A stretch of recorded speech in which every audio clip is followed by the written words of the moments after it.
Profesia, nkele ni mo henu. Asuni, e jumfele boya.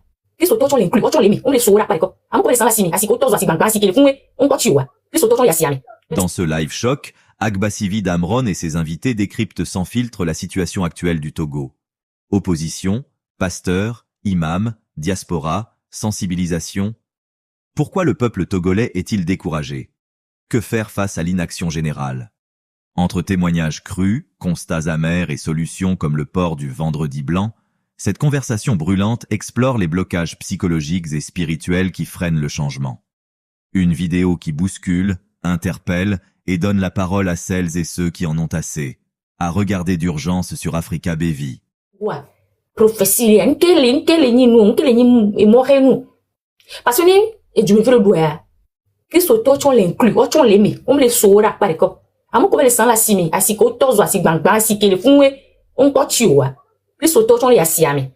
Bele sanu fun, pastor be soncho le asiwame, o le kponwa. Ko le dagaro zochi jiku no dia.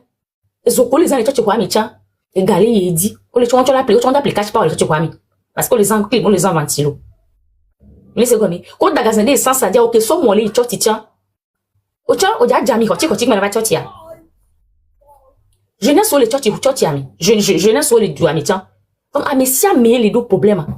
Donc, il faut essayer que, mira, vous faites bien, moi, on gamin qui la va. Ben, mia, donc, je suis d'accord. Est-ce que mi wonde, qui mi dola di kukua? Alors, mia, du mi vio mi wonde, nke mi wo.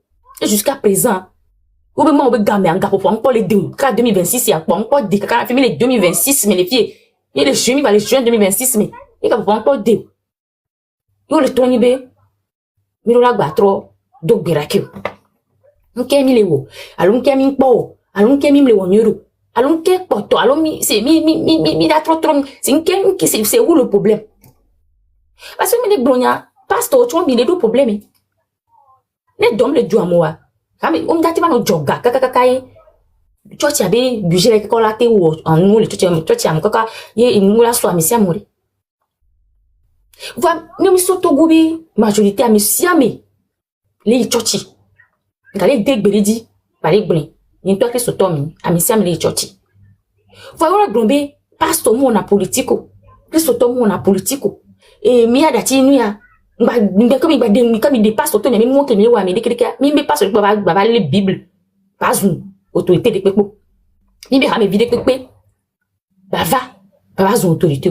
O be noa o bo nto eduke mo le o li mi li church ya doa. Edu ça ne va pas adole ou ha me vio. Adole ou diacre, adole ou groupe musical vio, adole ou ha me de da ko ha me fofo. Eki mi pero. Eki mi pero mi la te woro. Ne jono on be espoir ko ni me yo vode.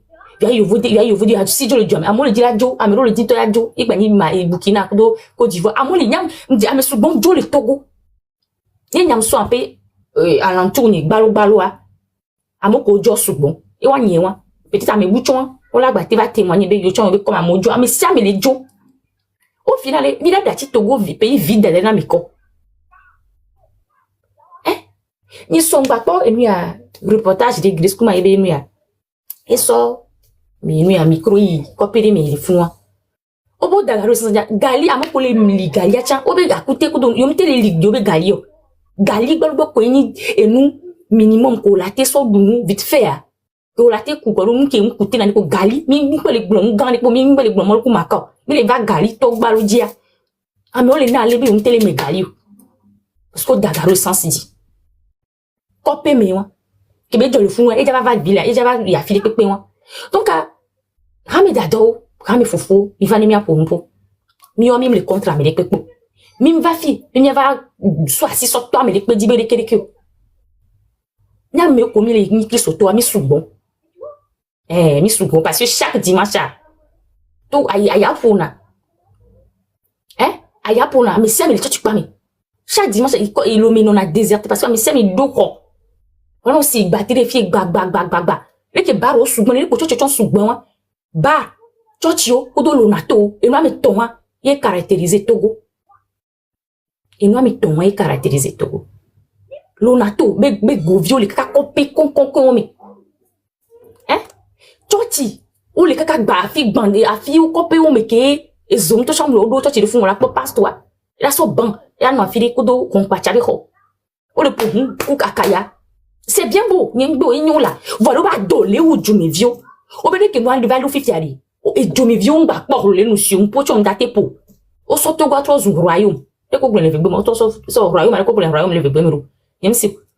O soto gwa so tro zu royaume. Bena mi gbo mi long. Et nous ko gwen mi là. Et n'y a comme les machins. Ou be aller là-bas, aller là-bas. Ou be viens si on va viens si. Ou be coucher, va me la coucher. C'est mi bando. Et mon de la bon. Non mais to koni oui. Et ko soto gwa so 3 ans. Donc et n'y a quel ni asi o pastor diacro de dolari e ro to ye dia lo kemi de kemi no nwaru fu an kele nya mi na fo nya sin bo kwasi adami ve dolan gbe ta ko no vio et nya comme il est tourné. Qu'est-ce que vous allez là-bas, qu'est-ce que vous faites, qu'est-ce que vous lui dites hein, dans les oreilles, vous allez là-bas pour lui dire quoi, que ce que tu fais c'est bon, tu gouvernes bien le pays, tout le monde mange à sa faim, c'est ça? Non mais ton nya o quoi hein, o soto gwa to zu fia home, o soto gwa to zu fia home. Et fia, hein, donc, a dit que mi kobe, mi la te woro. Dit que mi kobe, mi la te wo. Parce que, n'y dit on gombe na, gasi to chito, les n'aime les sataki na chito recoco.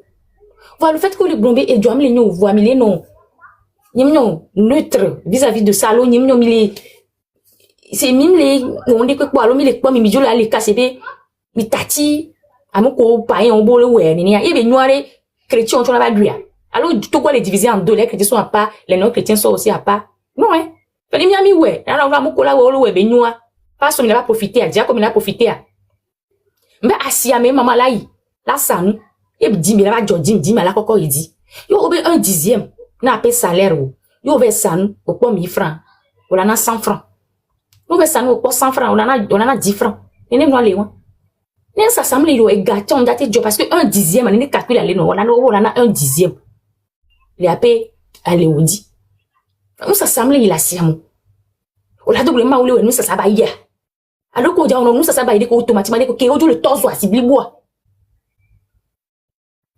à mauvaise santé ça ne va pas à mauvaise santé ça ne va pas.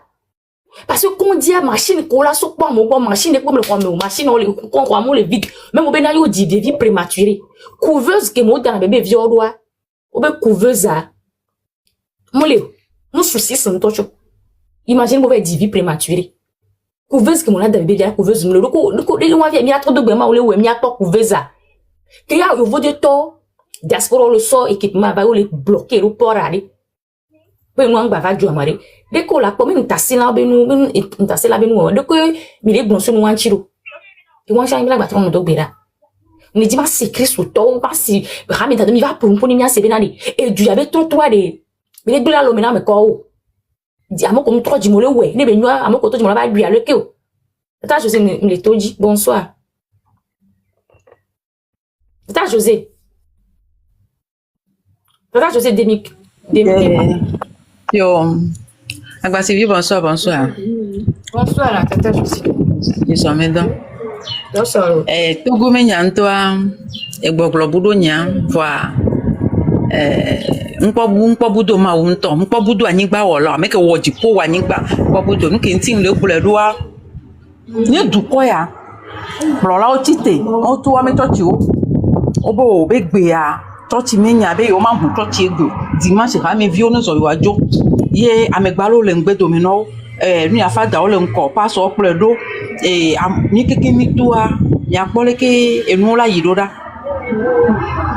voa pass o ala no problème le fond nim da do no Togo menya me mi a tochi ne pass on to le problème le fond ni ma do no Togo menya me est-ce que ha me vira globe ya do no Togo menya me pass o le globe le fond et me da do no Togo menyamo et puis a rame vie la te lobe a do no Togo menyamo ye ne mi to ti ata o ma un to la de mi a ma un to pe te de Israël vi wa la ba de Togo Amérique pe me da te de Togo Amérique de Israël vi ko la ba de Togo vo Israël vi mo po asiro atame ye over de ozerika Israël vi o le yo ma wu do de Nia do brona chabe mi va miatin do le Togo miatin do le Togo man et nous ko yo jawo miatin do le ta est-ce que Emile Choti parce que nyom no Emile Choti le lumia o bien miatin do le Togo ta nya do beto ce que o le gben wa tete alo ah o brona be mi do gbe mi be ne wo Choti e fi po brona be mi do gbe da Togo ta nya do gbe da kaka amola bo yo ko de fion ni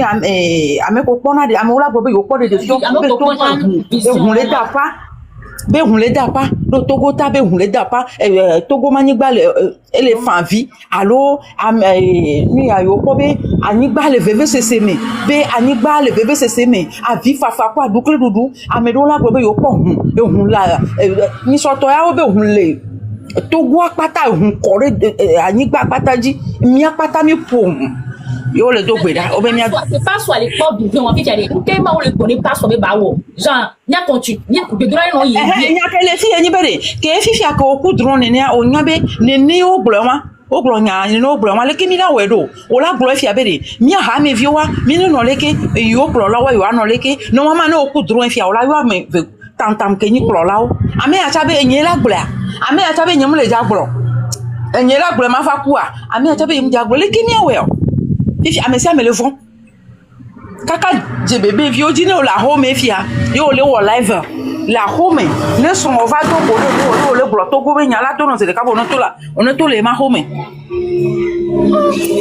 ya ela to ma bo no to nyen to so nyam la home be nyama to be ni nyime be ma wo to go me live be ma to la home na yi bon e wa fron we fifi ale pastor a chan o le gbomi o le gbomi gba wo wa lo ke wo be ko o le pour alo oh ya le fait bre no wa te be exemple fifi amedu bona vision va tourner pastor la glon se de ka be enyan wa o mate wo o ja tro do Moïse de do damia alo de ke ma le do oh be Moïse bu java ta mi ame pro lo chan mo le degbe le o la degbe a si bébé le ke fada o de gbe gbora ne pastor cha de o de gbe ni le ke fada o de gbe gbora ne de pastor cha o de gbe ni egbe a maula na tronde na mi voilà on me le dit il faut pas rire on est sérieux hein.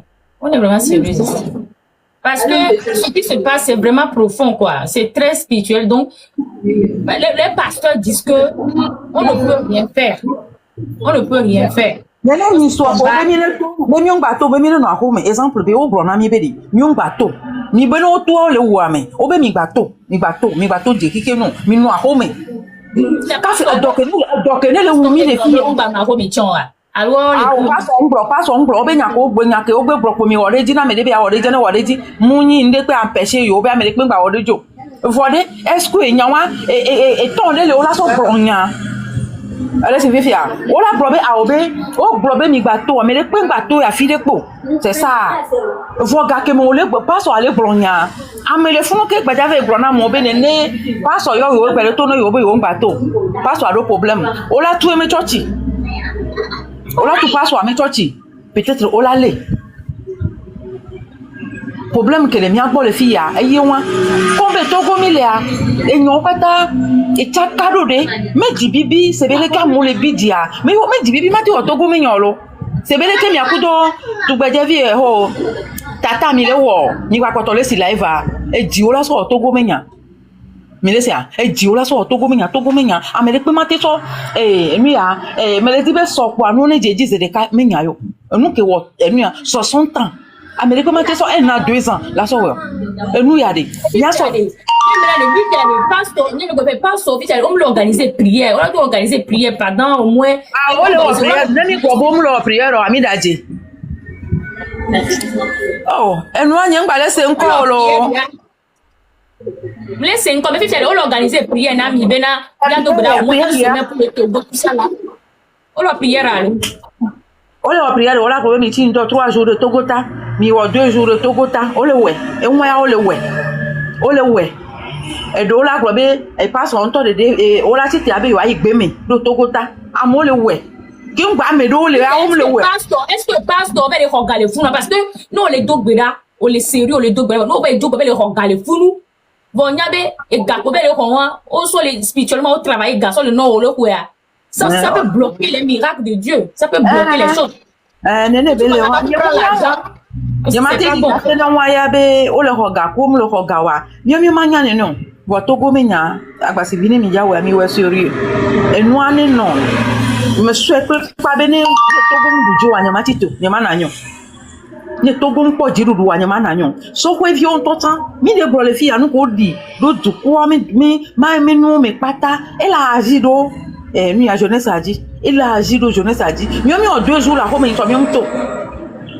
Amedo to jour wa auto enke auto obe ke mi ko egbe mi duna est-ce que to kene lo mi egbe ke mi ko ni mi ko egbe kwa mi ati do kaka so ya aha ta ame gbogboro mu to lo amedo le o mu to ame gbogboro le o mu to ame gbogboro le o mu to ke ngba amedo le o mu to ta mais ça venait la tête si amedo le a ils sont nonchalants voilà te no nubu ko le bro voilà no nyomi voilà le ya ko voilà mo le busu voilà no donc ta enya kenya ma bro no ko ni be mi le lui ta ni ba bojo ela yi ni mi de wo 8 heures ye kafla ye e frappé na wa tan o na be yodo nu ya ga ya meleka mi anya be ma wun tonto so nwa so la ji do waji tellement be o ma tin glonya de pepo e mo le te do waji e no le so kono do mi afiko la o ma tin na tazere ka o yentiye ni mi le mi ta mi do mi ame 8 be ga ameleki wa to be non be yo ma po be enu ya leleke mi nya be le frappé wa e le frappé o de kwa me ga ko mi de na nyonya na o de Vone mi onto mi va si caméra le problème nata. Amedo mi po ni audio ro ni so amedo be onata. Be yo mnabe Togo abe du ni a Togo violo ame aleko o nata. Non. Et nous que la joka ka o la nata. Et la refu. Ta mi de kukunami diaspora. Mi de kukunami.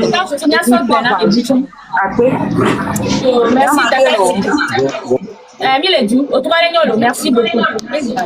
Je vais juste laisser un mot et puis continuer. Comme ça va donner le courage à certaines personnes. Le coucou quoi. Non, il y a des gens ici avant vous. Il y a fait des vangas, il y a bendé d'aller quoi maintenant. Au fait, le coucou na amakwata que les noix gomenama. Et là il y a. Ok, alors on l'a pompo kabakaba. Parce que au fait, et Kenjak Boulena marche à Benyani Benade. Pourquoi c'est quelque chose, c'est un truc, c'est un secret. En réalité, Mouni et Kemiyaso 1000 ans. Quand on a so d'or, quand on a la non et noadio. De façon, c'est simple. Si on se met sur exemple les quartiers et moi gangame. Obe marche tonton à monsieur Meto, non mort tonton sur les grandes voies et tout. Ça n'a pas fini. Et moi là de façon, à monsieur Mekele Obe comme et moi gang le fou quoi, à mon dans le mois d'hier. Miso adito go miso yi miso bakita so yi miso enwa kegebe mo so yi miso enwa amokonto mo mi be amola to ato azon des kilomètres voire ato juste les voies plus courtes de leur trop. Histoire c'est simple. C'est que les gens comprennent que sans le soulèvement populaire, il ne peut jamais avoir un changement. Et que ceux qui sont sur place là, ceux qui devraient comprendre que c'est comme ça, ça devrait être. Voilà. Et merci. Ok, Youza, bonsoir. Bonsoir. Ah, mi font là. Ok, nya tu m'as que maglon. Elle est bien avec Togo, avec ma willa, elle va de Togo, c'est faux. Parce que Bible avec qui bien avec quoi d'autre année à quoi à Bordino. Et au bout d'un moment, nous voyons que à donc le quoi buton chinois lié à dire avec mes canchos à la couleur. Quand on est là, j'ai boit le folie chochi. Bon, je te dis qu'à boire. On va te voir nous parce que deux anciens moqués. Eh bien, il y a mieux les pour le bébé ma willa pour une entière. Ah oh. Et pour papa mon fille, on va bien. Sans soulèvement, ne peut pas mater trop. Il ne va pas se blague, non. Parce que Dieu doit les choses, les deux bras. On les donne, on le mot. Donc, à voir le hon. Ok, on va y. Et bien, ça, coup passe en chat, on m'a c'est pas son bédé, il va au touch, il va m'aber. What do bera, watching donner changement, baba togo, jamais. On m'a bon bédo. Ne pour la bien bémiti, oh, bémito bera, béma on toile, on est plus. Afran, et nous, et ni à docler ou à me les togo, pas au me censuré. Nkeo, maintenant il y a un peu de na wege. N'enchani ya homa bonwe. N'encho ti pepe bui. Be un mois et so jima shi church ya mekoto njogo. Ni so ya mekoto njogo wa. Parce que là, on a d'autres ouah. On a pas mon étoué. Fifty et dami le joamo. Amo le sano dami le wale. Amo baba le jogakia. On va se donner. La jogakia. Daga mbe church do le lo nyanyi lo mo ba church do le lo me ne o church wa dimanche no pole ke ya mo jona ka. Ola be yo ba me wa do le we a ekema. Amele capable la zon so agweva e jena we. La ba joga fo bi le ka hom la hom ne ba so dam la hom. Opa ne to ko do ba me kunto ma joga na paso le pe wa. Paso la foin. Ne chanyi paso voya mo le joga na tous les dimanches dimanche ba gbon be na bo ne kon ji ho ji duore. C'est ça? Puisque pasteur que les fonds les deux grado hodé joata pasteur que les autres les bombe na be mi deux grado hodo ji joata mi deux grado sénateur ta gouvernement ta nkan ti yo le bonene do on kanya ma no gome boy Pastor bole do grado di joata ni wan ma do be aloko alo wa jo alo le mais pasteur les deux grado mi deux grado ji joata mi deux grado Minnesota député ota les ku ke ne mi jama yo pasteur ben kora me en que je si to les be pota funu. Voilà, vont on y a bien que les joies ma bem l'union. Voilà ben ma on to be dit que la ben on to yelo belé. Donc ben ba do grado hodo sénateur ta et présentement on sait pour que parce que ya nya ba ben ka igba wa. Ola joga na ya so homi. Be, nya to glon to le bete. Ne mi yegbe mi jogo mi so mi jogo mi homi so mi jogo wa. Ola to soué. Merci. Ok, merci. Donc, à Otian, pour la théorie, on est quoi? Nous sommes des doy, on laisse gober. C'est tout comme c'est bien. Il m'a beaucoup de la gueule à tirer au taximani. Et pour tomber la théorie, il est de couper les hommes ici, il faut couper des coupés, et bah, soit à l'auto, de mettre la main dans la pâte. Soit à l'auto, lui, amener mia ou quoi. Il va dire, il va dire, ok, merci beaucoup. Exact. Fallait si c'est. Tu veux parler, non? Fallait Cissé, bonsoir. Yamate pompo faya, yamle kamwa. Mule kamote pompo. Mudo akpe no kata abasivi. Wa do akpe na me ko passer fifidien. Et analyse profonde dele. Mila nya popobe, church le pepe ke le Togoa ou le ministère de l'administration territoriale begome. Et gomebe wa wena no décret alors récépissé bohodo na church. Nene que on va venir la trois relation.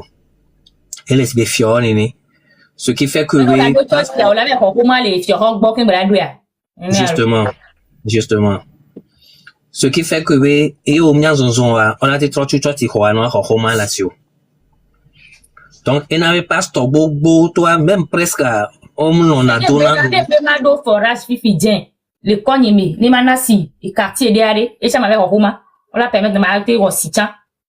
Sans souci. Il y a obligatoire d'autant plus que quand mais individu on son a un forage public na mon bon va cousi. Moi-même je l'ai fait. Quoi autorité RMC Terontigno.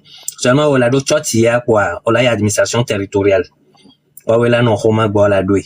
Nene que do possibilité la relation à tout moment comme les associations et chefs au couretor. Et n'avait pas stop pas ta presque avec tonton anglon.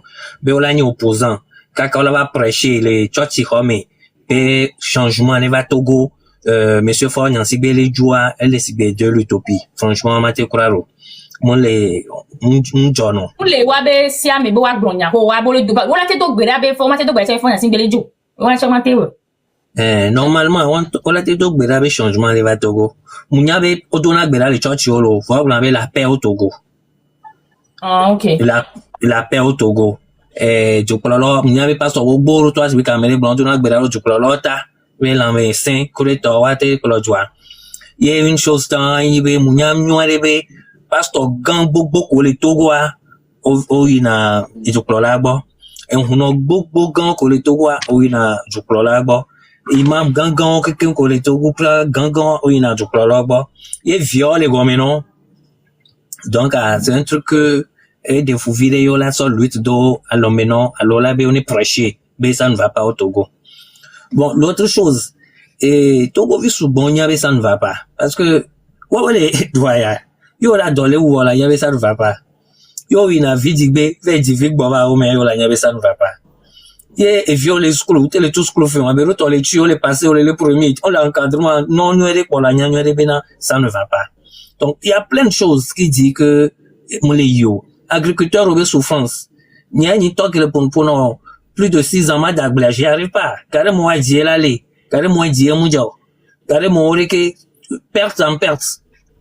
Donc accompagnement des paiements de l'État, bon fifi alors politique de l'État avec même les fifi ni à globé savoir.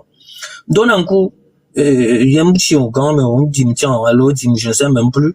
Et il y a des marques politiques créées en 1977 que on avait la révolution agricole. Mais blima bachotik bero blima dépassé dans ce canton. Et be créé Togo grain be ono et na me gare mo mi la pa be blida khotie de ma sona so jora si mo la gban non la to di blibe ga.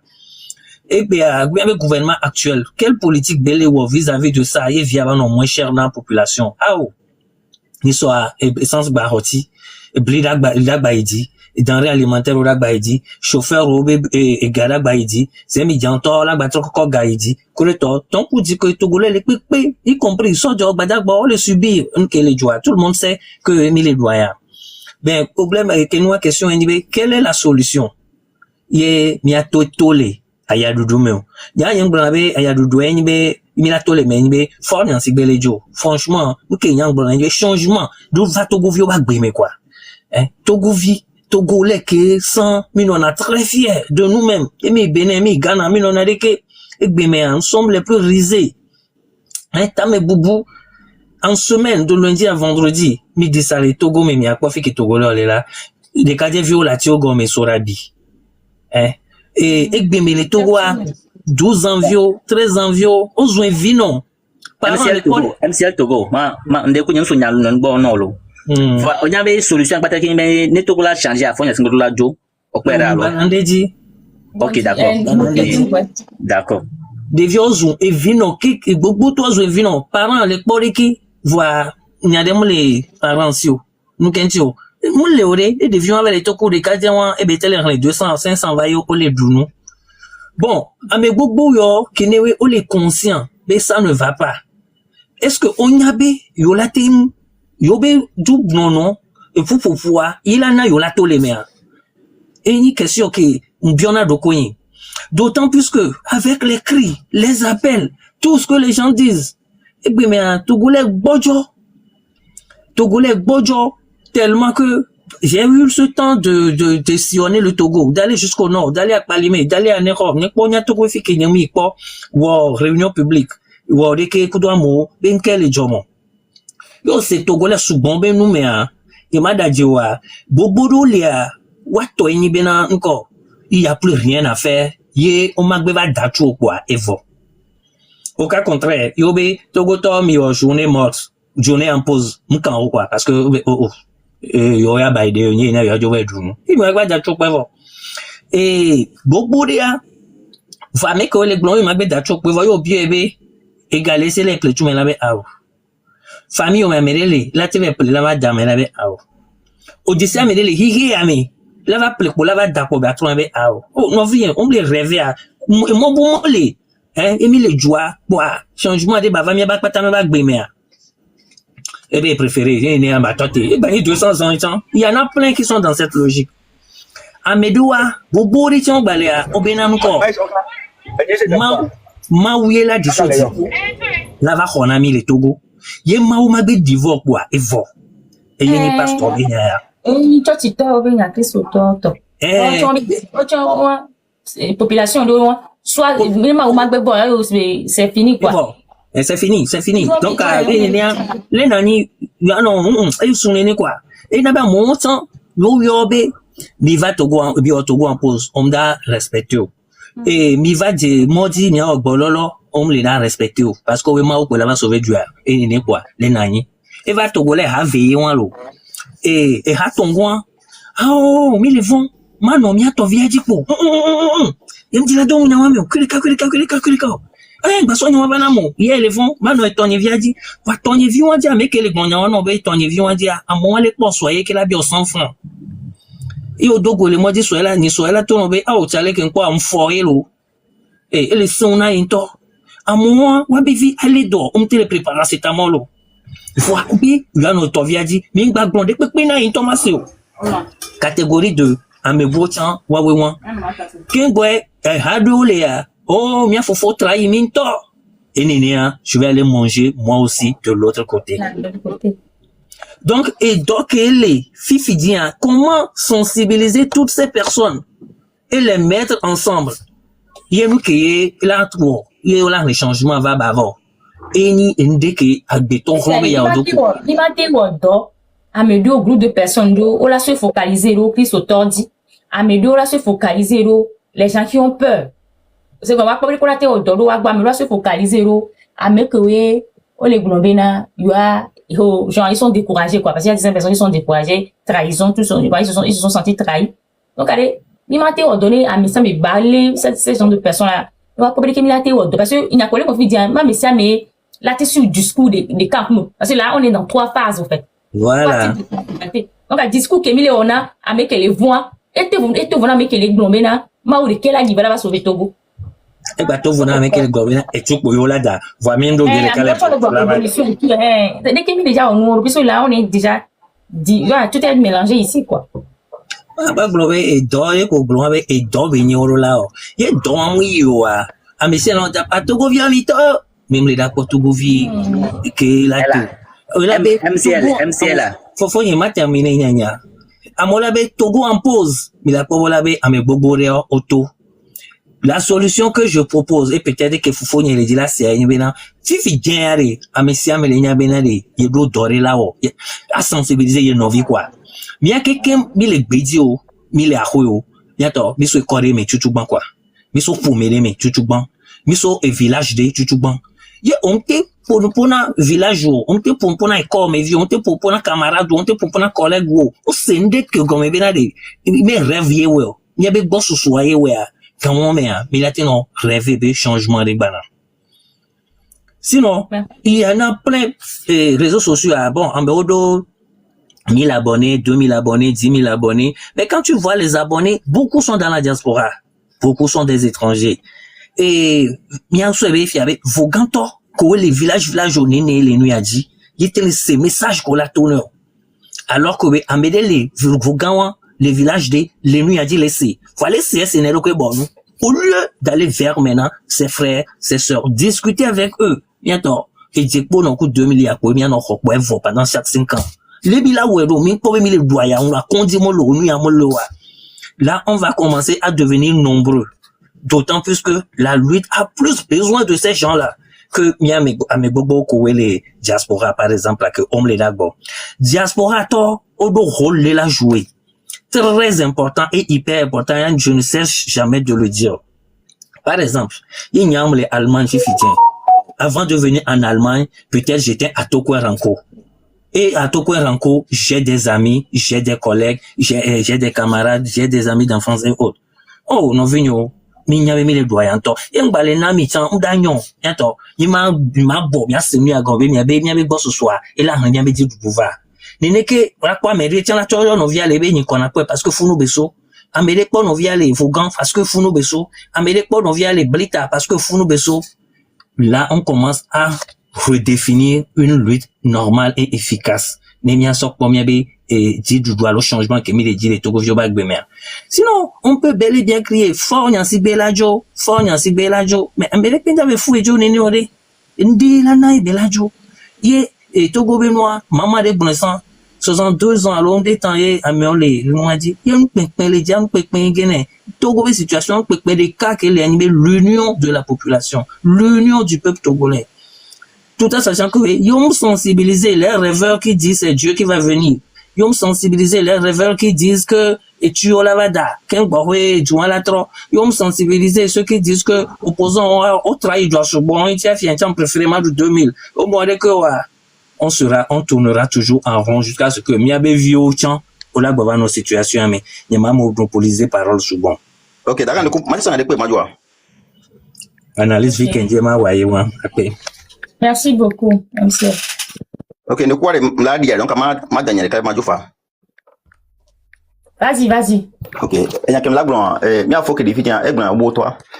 Kaflan, on y est et tout, alors que vous pouvez la sauver, Togo, jamais. Et quoi, nous sommes moins d'autres que y'en a pas, moi, on a homeda. Pourtant, à Gotok Batoué. Kaflan, au moins 80% est respecté, moins d'autres du moins, n'y soit. on est là, hein. Et nous avons lancé mot d'ordre du mois pour bénir une semaine. Il y a 80% respecté moi une semaine. Je vous jure que vous avez un changement là-bas de cas. Voilà. Et c'est même un Togo tonton. On peut les sauver dans le changement. Donc, il va forcer les copains. Voilà. Il va forcer les copains. Sinon, il est avec temps. Ouais. Rien que la signe, merci. Ok, merci. Bertin, bonsoir. Bertin, bonsoir. Tu es là? Bertin. Bertin, tu peux démuter ton micro, hein? Ok, Fallait Cissé, tu peux répondre si tu es là. Fallait Cissé. Oui, bonsoir Tata. Comment vous allez? Je vais bien. D'accord. Et pour la thématique de ce soir, vous avez posé comme le thème et les pasteurs et les églises. Qu'est-ce que les pasteurs font pour que la lutte là puisse aller de l'avant? Ouais, exactement. Oui. Bon, en fait, le grand frère qui a parlé, il a soulevé un point que les pasteurs ils prennent leur récépissé au niveau de ministère territorial, c'est vrai, et tout comme les associations et certains ONG. Maintenant, est-ce que dans leur mission, est-ce que on les a interdits de prier sur les gouvernants? Non. Personne ne les interdit de prier sur les gouvernants. De même, les pasteurs peuvent aussi évoquer cette raison de prier pour le changement du pays.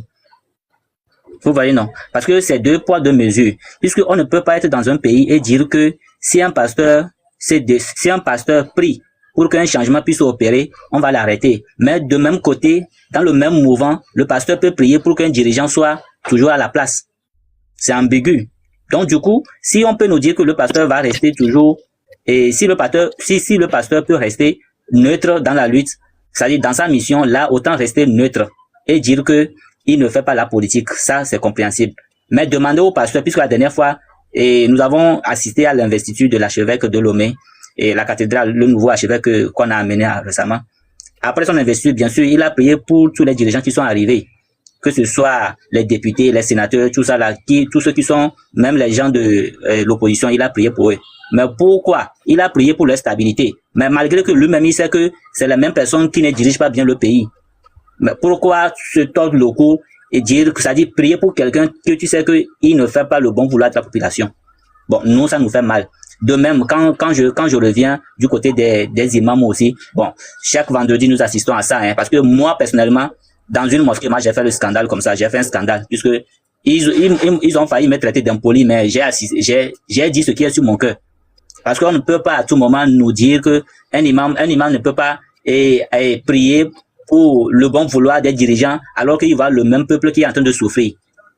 Donc tout ça là, c'est quelque chose que ils doivent revoir. Les imams, tout comme les pasteurs, doivent revoir cette position-là. S'ils veulent rester neutres et ne pas mettre la bouche dans la politique, ils n'ont qu'à le faire. Mais camoufler la vérité là, non, ça c'est pas bon. Voilà, c'est ce que moi j'ai à dire. Et puis aussi, cette histoire de sensibiliser, puisque tous les jours nous sensibilisons, mais sauf que le mental de Togolais, et je sais pas si ce n'est pas encore arrivé à ce niveau, quoi, parce que le Togolais veut et a dépassé le stade de sensibiliser. Hein. Le Togolais actuellement, ce n'est pas le stade de sensibiliser, parce que le Togolais même veut qu'on le booste. C'est-à-dire quand je dis booster quelqu'un, c'est comme il faut qu'on tape qu'on tape dans son cerveau pour le réveiller, quoi. Voilà, c'est ça. Ce n'est pas venir parler dans ses oreilles, non.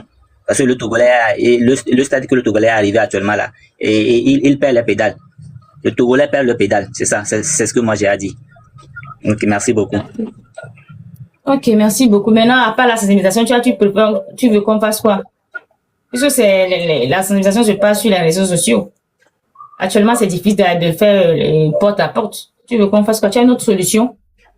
Non, c'est difficile de faire des porte à porte également, et c'est difficile aussi de faire des meetings. Mais notre opposition, on n'en parle pas parce que c'est une opposition qui se fait très rare maintenant. C'est juste quand on parle du dialogue qu'on les sent. Bon, maintenant, qu'est-ce qu'il faut faire à part les sensibilisations sur l'internet?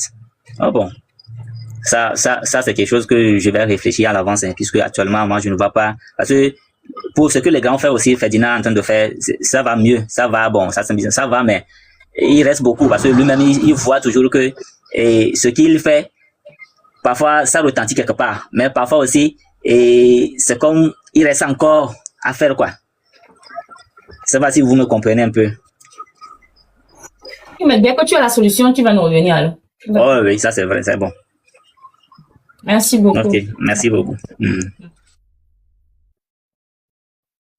Jika, bonsoir. Eko, kimi fondo ma. Il faut aller le solidaire. Den so. Après na mi kaka na émission talo. Nuke mi le gblore. Nu nyo de mi amaro mi to te po ni lenu. Wa mi ba to si afi de ekele bebe de mi amaro kele jo mi telo mo mi mobiliser amo wa. Opo mi ndo akpoko mi depo. Akpoko nko opo sojo keken. Allo juge quoi avocat pour ton de même les populations venues a dit que à nos plein bien temps so nyamdo ani mi do afido eto to alo mi le hume yo lo gbo to gba ke para nyanyi to nyirika ma binaji do me ola do hume gare mo la no pompo na mo enu yare ni be mi da so pe ju ya jare ni so ko dagara mi dia 3 jours ngeke ton balu na mi cham serre be hu ni anoko ina sime o chuwa be fiose 3 jours ye gare pe mu do compte mene ju yo o la nyan ba be ndele jore juano voilà no le gbna me la no ham ke yo o la ba wu yo fi ke o la pon la do fi ade ajo ale wo vio o mo ya simo la ba wu a alors non me hu to ni dele bo me kun hu a me le ba pola ko me nka to mo ta si be je ku amado to benade amado I don't know amado to benade o campé huane ya de no ba no ko na shi na do ba wo na do we gbe aso adoma wo ni mi draju ya do ye o triku alo gare me so chon podolo wo enu ya de ado na fi egbe ole hu fi eso ade ado no ba wo vi o si de kebele wu nya chen gbe a la ba yo mu nyan ko le gbon yi o la ndo chi no ne ka flan ke mi le bio so nya gbo a nyam fi impo ke nyam po nya no bo mobiliser mi moi je suis capable va enu enyi be ne so jo wa to tele ku no re kebe autorité ko do ma apoko nu kwa nyam ro mi sogbe mi sogbe kwa ke no pro justice yo so jaba wala nyam no pro ya dans 5 minutes dans 30 minutes on la trouve à home quoi nyam do mi le ready va nko mi do amere po ma o de ke mi do o cho le funo o lo dun la gban me nya fufu ko do no chan o cho lo dun le fun so jo amere pe le wa ba paji sinon nya o fo driver nya fufu ko nya no ko la sime nu amoko ne mi mobiliser mo ye ehumuto péage ehum fladen wa 3 juillet ma una nya mo do mi nya 3 juillet du ala to o le signa ya bena o la teno ala so wonto si amo le signa nyere be o daga midi o la teno ko malo c'est amo le parce que là il a fallu c'est qui disait que on conscientiser peuple là-bas et franchement la conscientisation c'est bien passé à comment se faire que be on to o be no ahome o le gbomene no ahome be o la ba wiro on to ahome ko le no la ba wori wan cha dia MC tu peux répondre à cette question s'il vous plaît En matière de répondre à ma question, au fait, le fait que Amedo Banabe lava ou Amedo avant alibi Kouelo, est-ce qu'on sort vraiment des dollars mais non monte et tio. Il y a personnellement nombre de fois qu'on a interpellé il y a parce que on va la réunion publique sans autorisation est sous bon. Bah mono et t'es sous bon et bien mais c'est avec le MCL mais pour la casse sous bon la vie. Mais marquant des capes pour l'année.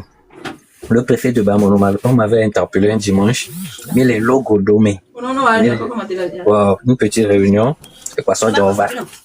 Que ça, Jova, on voit comment il préfère, bon. Mais ok, problème, là. Mais quoi, mais quand il mais qu'il y a responsable, m'en baigne.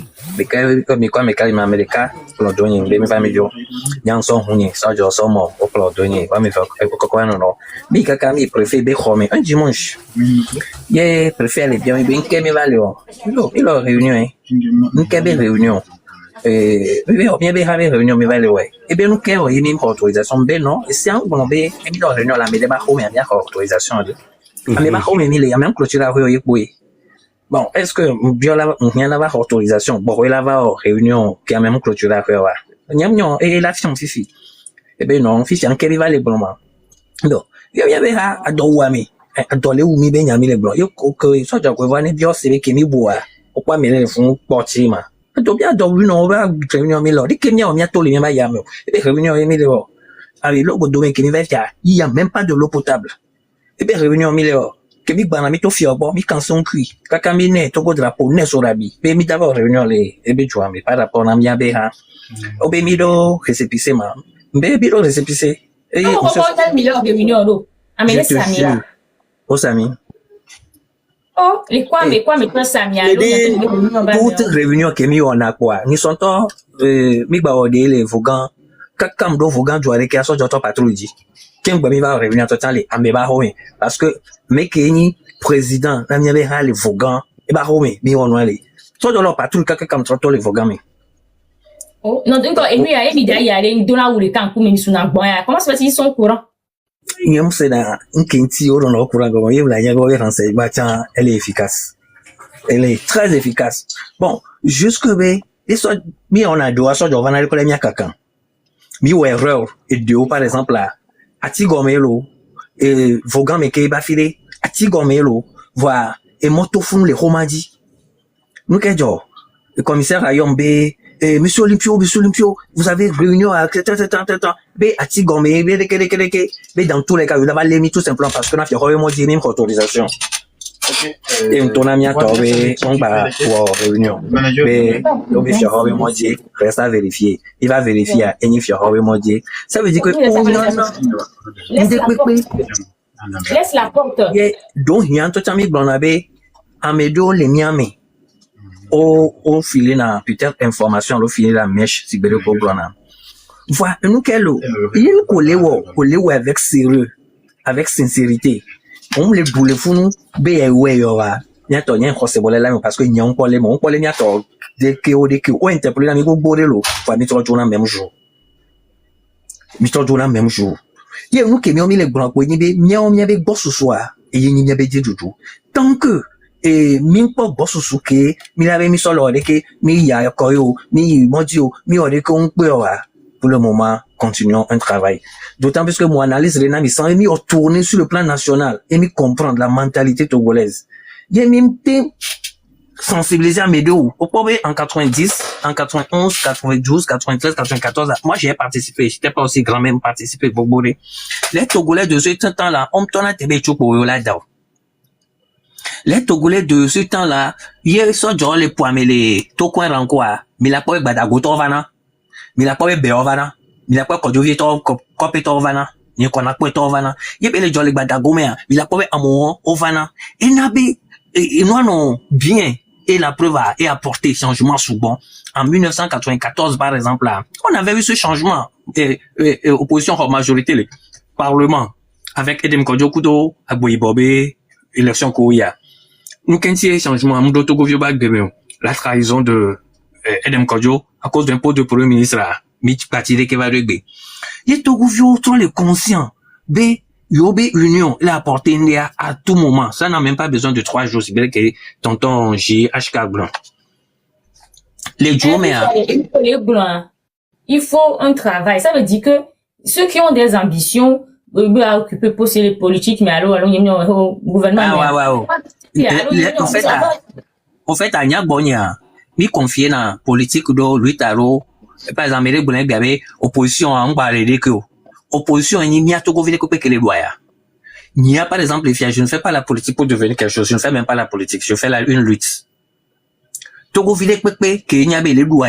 Nous la blonde, tant les une leur politique ou non. Nous ne faisons pas une politique pour devenir président, pour devenir ministre, pour devenir truc là. Il y a politique avec quoi non, mais oui au sens politique, mais quoi économie politique, mais quoi avec yo dit là va ni poste avec leur politique. Mais il y a adoué oumi, il y a mis les dons nous y a mis leur lutte.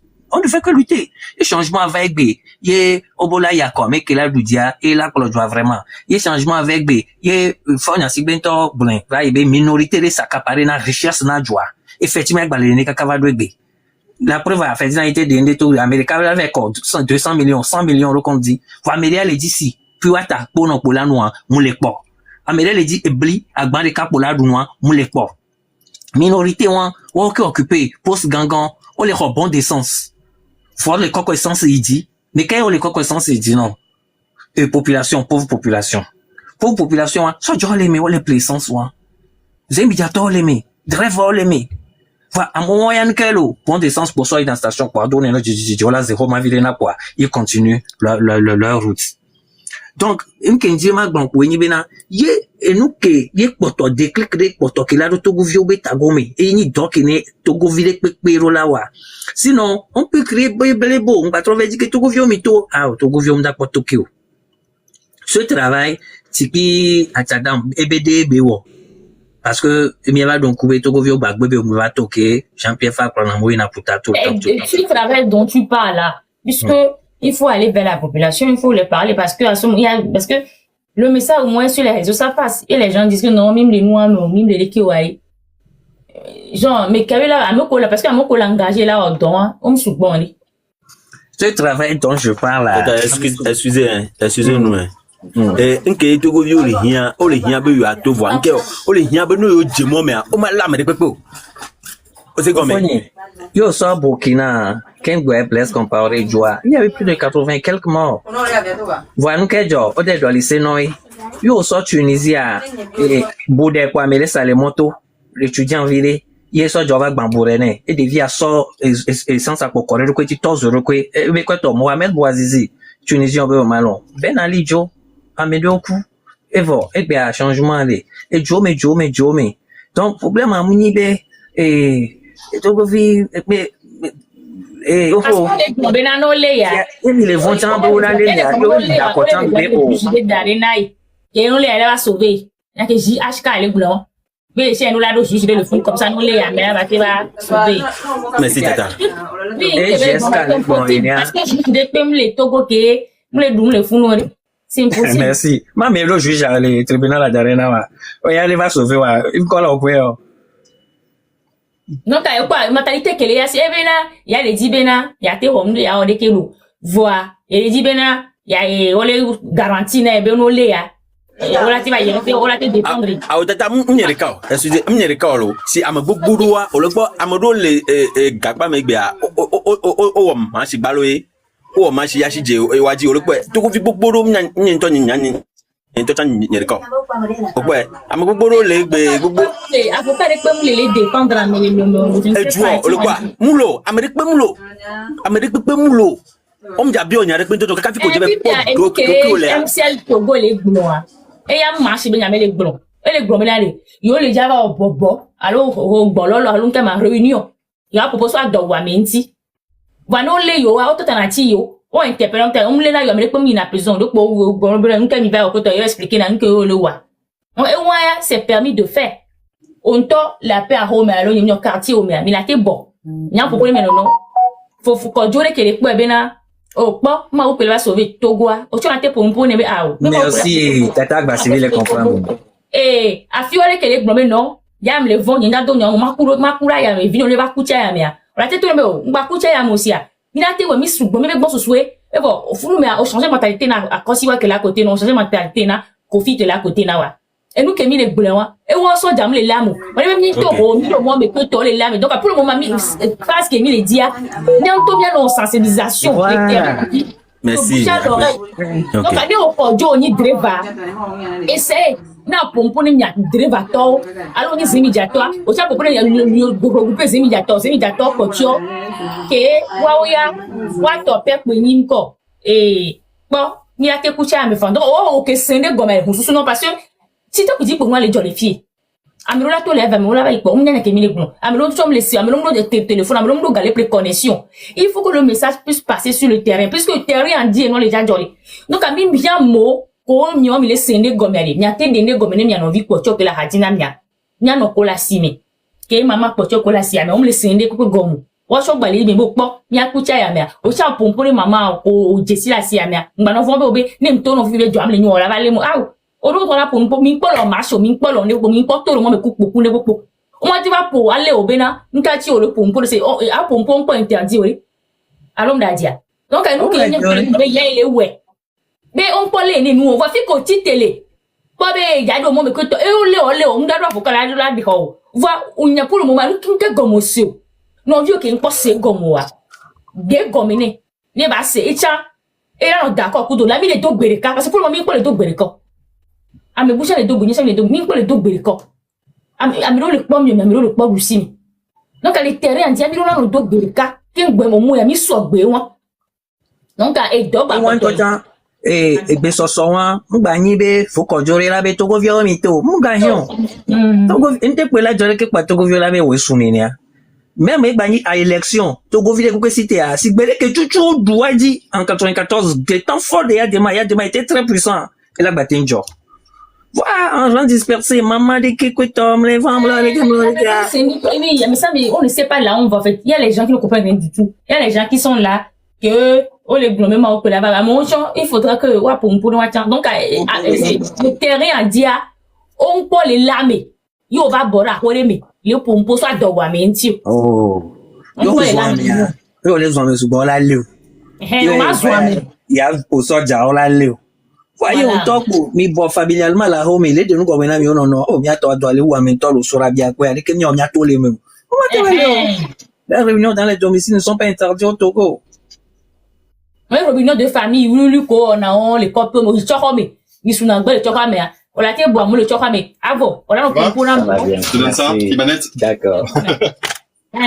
Chokome, quoi, toi, les fait, t'es peu pour quoi, il a chokome, alors, il y a même, on a mis deux associations, et nous, à beaucoup de gens, on a gagné, comme à tontine de groupe d'eau, mais on a tontine de groupe d'eau, et nous, il y a un pompe, ok, c'est une grande dégomme, nos vieux groupes, nous, c'est là, vous me messages à nous passer, Léon. Sinon, il doit baler quoi. Au quoi, allô? Donc, il doit baler. Parce que on le peut il ni tassi, il tassi, il tombe aller. Oh, oh, là, il y a 10 000 autour de Julien Larome. À mes hommes, laissez-les comme non, que oh, et bien, les loups. Pas moi, mi rien, watcha. Mi rien, oh. Parce que les bons sous-souhait, il les dit, à mon qu'on les scènes comme mon qu'on les plaît, mi pas sous bon. Même sous bon, à mon qu'on scène comme on pas sous bon. Donc, même les bons sous-souhait, il les dit. Donc, et qu'il a mis, c'est le droit de le dire, il tient ma onde, il tient ma thé ou ma thé, pour la non vigno. Au champ, aller tout secteur où mes immédiateurs, et Tassimano, et Mia, et Tela, Capita, Maçon, Agbede, à mes siens, les domaines, où nous domons. Il faut faire les motifs, à mon le vaudé, odo, quartier de co, d'ici à mon le fou, au champ, pompono. Voilà, même si on aime le vaudé, tochin, au champ, le fou, le grand, on a donné une yamoa. Et on vaudé, tochin, au soit dans le pas mon le négociant gamé le bio à l'endroit inbox mais non ah oui nam on les kena va les joignoi ya cha mi la vo ma mon don pour nami voilà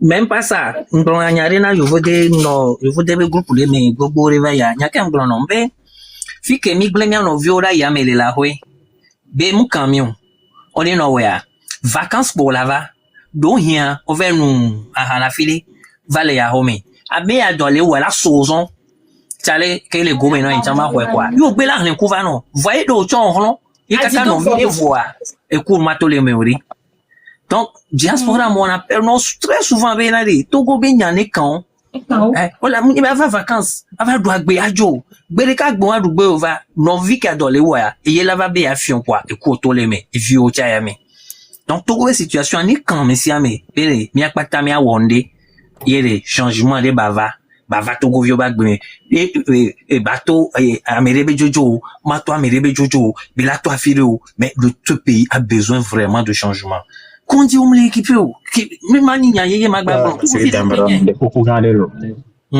pour garder grand frère il y a vu des relations mais le pompo pour les sensibilisation les miano vio de conscience va un peu Manko en bref tout dernièrement on a lancé conseil simple nami alors conseil gratuit il y a mon lot il y a côté il y a ndéjé boye ametona so onande c'est-à-dire ne va voir ici à mabo nous kenyi mi yo olabo nu ya deke susu pe no ta menanya depuis quelque temps ibe vendredi à moni mot d'ordre yore alors mi a sensibiliser à moyo ni nyari ko glone do yo mais vendredi fifi a mi on pata mi amoko mi nyabe mi le gogbe dabe le mawla odoe adowa me ala jo le mi aji le Togo man le nya wo he mi amesi amela doa npobe la de ndefien na me do Togo me ye o le jo me pa o se mi jaton la wo he me e kwa me la wo he me o nke le jo amesi ami to ja wo he le jo amo mi le gogbe dabe mi a jeunesse wa adowa me alo tron ni gere mi abe jo ame nti mi so awo le ta wo he adoro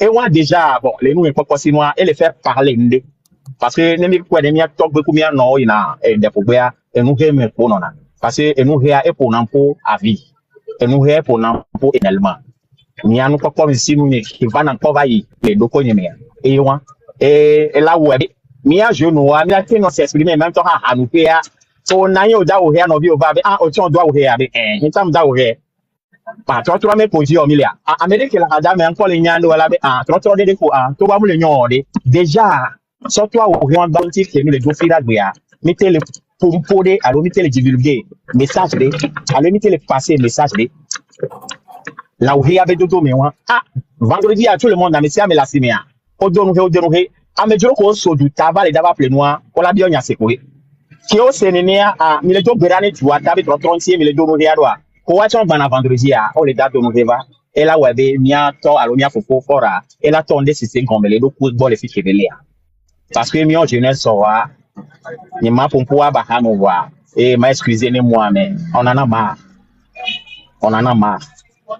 parce que mi ma e tomate di mi la be mi tensi mi a pompo do ma ne pompo kwa ya ja mi de keji o alo ya wu mi de keji o alo ya komi dangbere tok ba mi le keji o donc ni a fo sinu ni ne se o ton wa pompo to mi adia fira gbe ya ne gba yen nu he mi le da do tete ya nko be la onde ne di odo kuku he amu ya be complet ko de déjà e wa le pompo de parce que ndeji poto na so na nde bon ne kude mi anoko le village wa ni kwa be mi ano be tande me va ya o na wa be bobo zando wa po agba ameroko po na agbaja amoroko na blekete amoroko na pese benina enu no benide wan to ba ona be yo le wo c'est-à-dire festival ame o ton la po wa be hu ya pa mko po mu na me kwa mi anoko pe me to na me le mi asi spécialement mi a s'organiser ne mi dimanche ya o ensemble ami di be mi ano po agbaja hu le mi ave village afi edeke wa kokoko amoba nai o le daba si agbaja be hu mpo vire la to no le mi abe luamele no ya le juamele no na mi ya le mi puedo le mi awedo anyi ngble dede ga mo keke wa passage re alo mo enu message le yi e wa ke mi le s'organiser vire ya mi le daba organiser festival ne e mpopo wa ni lume ya mi va kondagbo mi daba gbele le jumo na putaya amesia me lava he be hu va mi va po hu wa hu abe popele ya enya lagbato message lagbato que mille wewa mille poté amoko nko le do conscience éveillé wa be considérer la non ebe ande le jolly loi mi ke ni sofisi ya mi bo ngba nya gbaja yo mi o patare mi adwa wo ke mi dona gbe fira gbe ya mi apata mi adwa wo ya ne mi adogo le fi ere kelo nko be ma wala onde parce que elle on pe no data ko be ne mi a ola bobota no data ko na mi a exemple pour na wa fofo nyim soja na woro to wa da o ya le mekela initié mo si amede ko so ko la ti te ko la te we alo le kule be mekele we ode ne supposons mi ba o he ani mi o mi le lo me fi mi pompo kaplan ne mi no wa stock baby question be last me a mi la te pompo le fumi mi a même pour la ten doit o vendredi a ne mi to do le vendredi me a ameko le bio mi a mi la de nu gomme na we mi le do gbera ne nya be jo atai ne chan la pe akonye mi ma ten to na mere be fira gya mi a we de kia be we si be de ke gran fe agba fifi be yo na reunion a ya be reunion agbalo cha ne mi ngba le dogo chon fira gbe ya o mo ya ne bi da o he mi on pata bi la no connecté spirituellement be mi le tim de ne nya be jeunesse a intie mi le da o he do donc ne ken beaucoup message on la ten sur passer à parce que beaucoup de choses se produisent aujourd'hui sur les réseaux sociaux. TikTok dit quoi, beaucoup toi les noms. Donc TikTok dit quoi, mais là batento, tatin ou partage beaucoup toi na mero pour la tiensia. Mais pour bien na ou le do bien yawa tin va vers mia. Et là non, moi ça étant mais va il faut depuis que live va nous ami to mouvement ya dia, maté pompo ne zaga. Mais est-ce que a ou dia be do ami matin ou be ya nya ou be do va bon. Comme Jojo les nya patave la metan wa mia. Même te ou non. Donc il y a nous beni vanam. Et ça, il y a un musée, et nous venons pas là. On a fait tout ça, on n'est pas prêt de on a le mouvement, mais on n'a pas pour passer, on t'a eu à signer plat, on n'a pas pour. On m'a tempo, on m'a tempo. On le maudit au daouhé, on le dorme au daouhé. Voilà, communication est sur le passé déjà. No be minye be no be ni gbonle mi abi TikTok ti be ni le daouhé be et les gens sont du gberane et tuata. Donc au daouhé ya amere ndaba do po no be nche au daouhé o valeye. Wa no vi o ke po o dawo he e tanya bo dawo he frère o ton do ya ma wala we nami ma wala na kaka be la tro ti mi le di kaka ko atro to wa me a ndi le daba to so me nami parce que ndi di poto na so na ndi donc so ko dia o he dodo be enwa le mi ate we de ke mi awe ya mo wa se ya TikTok adi ko mi an bato a compone mi ato amako mi amako le loi me amako le loi me o la se parce que actuellement ni le mouvement ni le lo Monsieur Zinsoué Nyanyoué seulement il dépend au fait t'avais que ça aux agabans pour chaud ye ou appelle à be amoni da ou he mi la pas mais souvent avec les vents alors gouvernement là de secto justement parce que j'ai auto qualifié de tiro voilà amener que les sens un peu pacifiques mais il bon bientôt essence roti monsieur amener do aouya dès que les gars on la probena elle a non plus toléré virer donc gardez me aller do étape pour dire on y en a mais que la team ou appel à y bâtiment passé et l'autre chose bon aouya je pense que yo ouais et mon droit d'aller passer vraiment il a probena il y avait adversaire combien nous héosana oui on l'a envahi Togo tu vois que tu vas voir écoute faut là non awaji c'est parce que on dessin donc non là parce que c'est bien dessin là non je pense que sans dessin il dessine les mots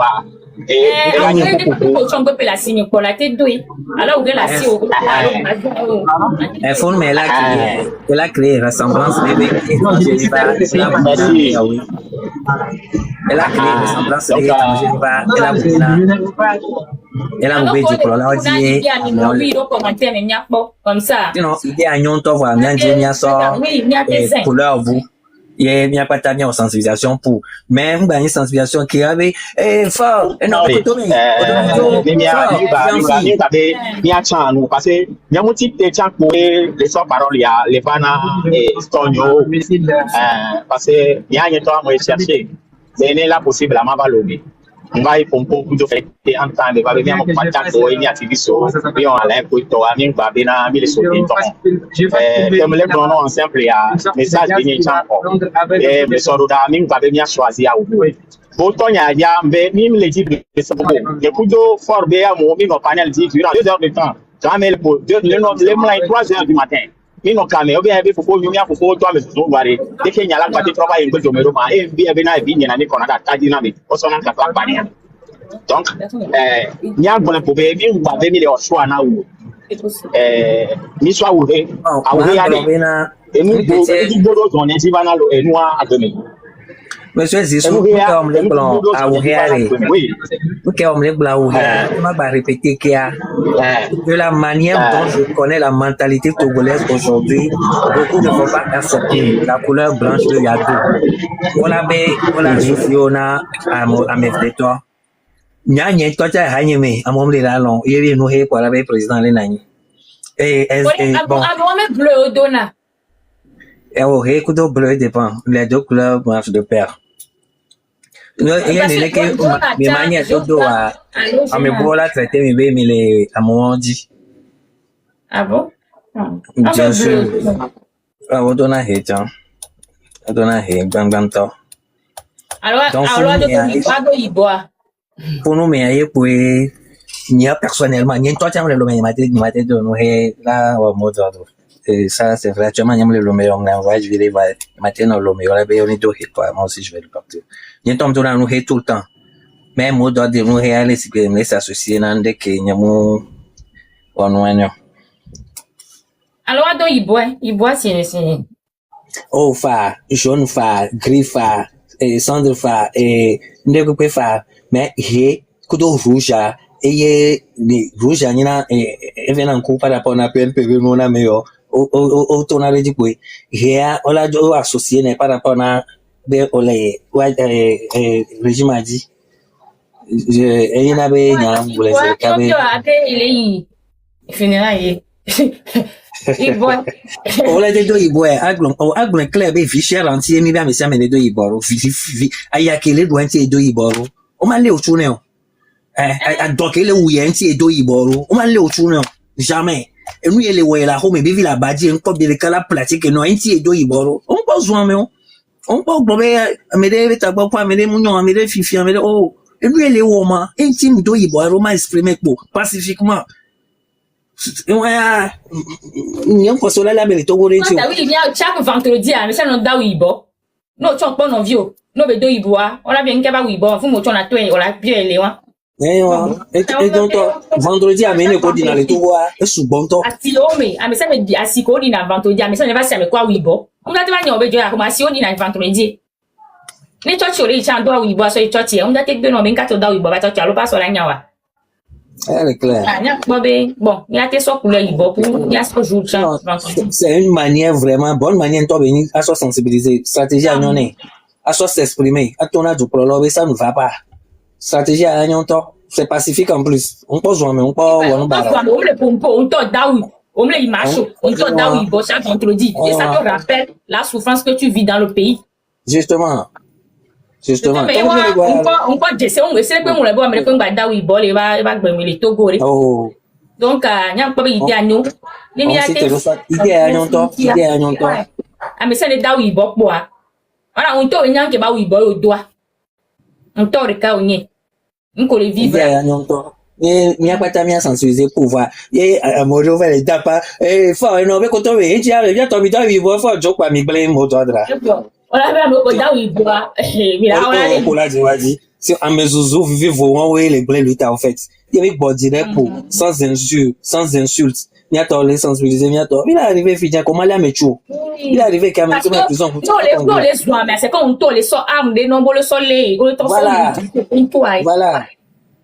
voilà et tant et moi on le souma on télé on va le o be yale amere wa ye ko chon la wa ilaji quoi e ko la amere wa ye ko chon la wa ilaji donc wa yo na dine agbena bikata sino amezu moya mere wina obi obi ajo ma ko re kuna so kwa rote ma ho emi mu wa te poponyo mata kwena bi bagbatita moro ide wa nyon to ra san le mi mo iso ejo ti na be fu wa be enwa live wa ma passage pe mi dale si patapata ni ma itra wa ni ano ko di la san ya daba wa be apese wa be hu bobo na wa emi la te son bere wa me ya ati ngo san bi na organisation wa il est dit apese to wa et lui à la on le la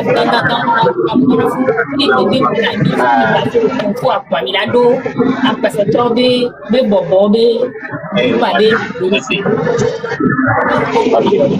c'est beaucoup algo kaka jam dawe patapata magasoro travewa wa kina bi agbasi ta meron ma one to yo merci beaucoup Antonia Pia donc je pense que l'idée c'est très bon on il a fait tout ça en pratique donc avec les blombés il que pourquoi me rochon valo donc bon il est pour beaucoup d'améliorer correct ya mais si amela te so elles ont véré be ya pour beaucoup d'amour peut-être be vendredi que bana si amela do nuit bon le couple me au ville me au assis me au chat yo zame toto le yo benigla yo e o dai plenu yo do nuit bon ye régime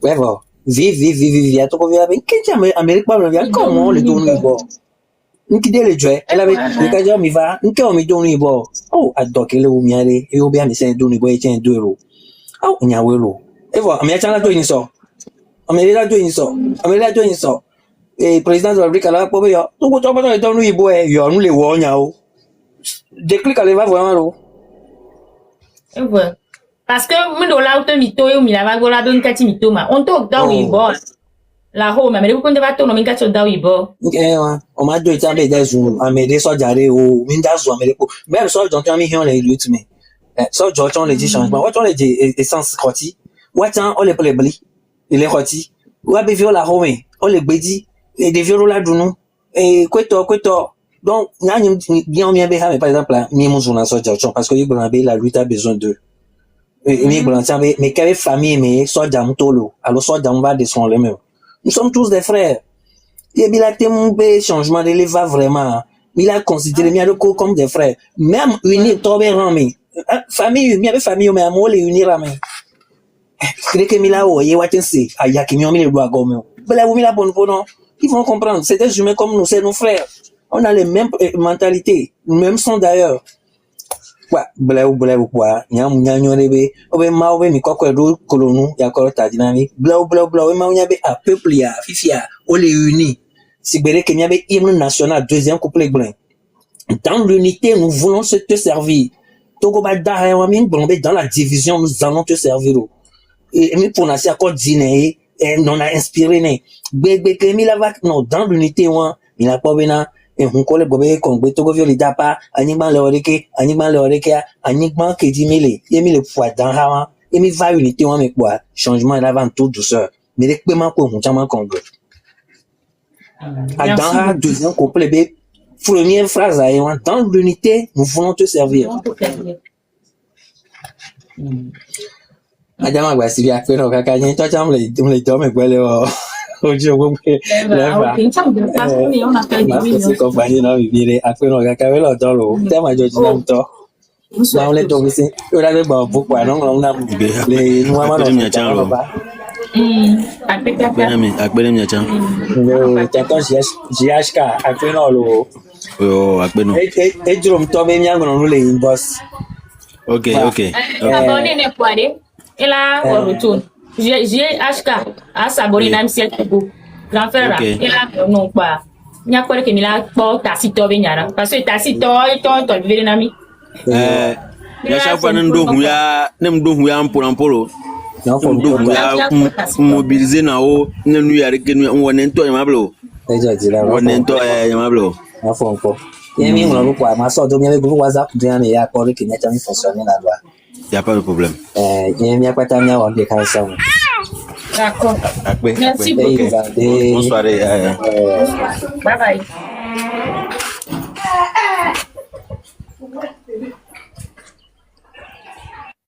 Combien Tommy a-t-il un valeur? Merci beaucoup.